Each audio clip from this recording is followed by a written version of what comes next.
जिंदाबाद। चारों श्रम कानून कोड वापस लो। विजय जुलूस का मुख्य उद्देश्य क्या है सर? एक साल से किसान तीनों काले कानून की वापसी को लेकर के आंदोलन कर रहे थे, जिसमें करीब 800 से ज़्यादा किसान मारे गए, शहीद हो गए। कल प्रधानमंत्री द्वारा तीनों कृषि कानून वापस लिए जाने की घोषणा की गई है।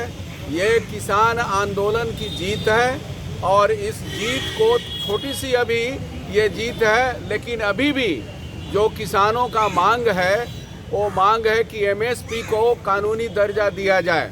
सबसे बड़ी बात है कि जो किसान अनाज उपजाते हैं, धान उपजाते हैं, गेहूं उपजाते हैं या अन्य तरह के अनाज उपजाते हैं, उसका सरकारी दुकान में जैसे पैक्स के अलावे बनिया व्यापारी भी जो खरीदें, उसका एक लीगल कम से कम मिनिमम सपोर्ट प्राइस एमएसपी का दाम तय हो।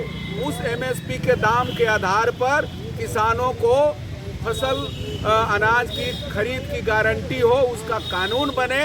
इस सवाल को लेकर के अभी भी सरकार चुप है। इसको लेकर के सरकार ने कोई अभी तक घोषणा नहीं किया है। ये मांग है। दूसरा मांग है कि वहाँ जो 700 से ज़्यादा लोग मारे गए हैं, उन 700 से ज़्यादा लोग जो किसान मारे गए हैं, उनके पीड़ित परिवार को हम लोग मुआवजा मांगने की मांग कर रहे हैं कि उनको मुआवजा दिया जाए। अभी भी संसद में ये कानून पास होना बाकी है।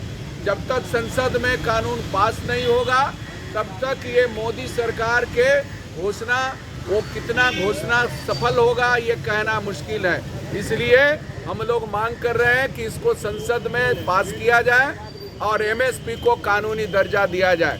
तीसरी चीज़ जो है कि इस आंदोलन के दौरान सैकड़ों हजारों मुकदमे, फर्जी मुकदमे किसानों के ऊपर लाद दिए गए हैं। इसलिए हम लोग मांग कर रहे हैं कि उन किसानों पर जो मुकदमे वापस लादे गए हैं, वो सब मुकदमा को वापस लिया जाए।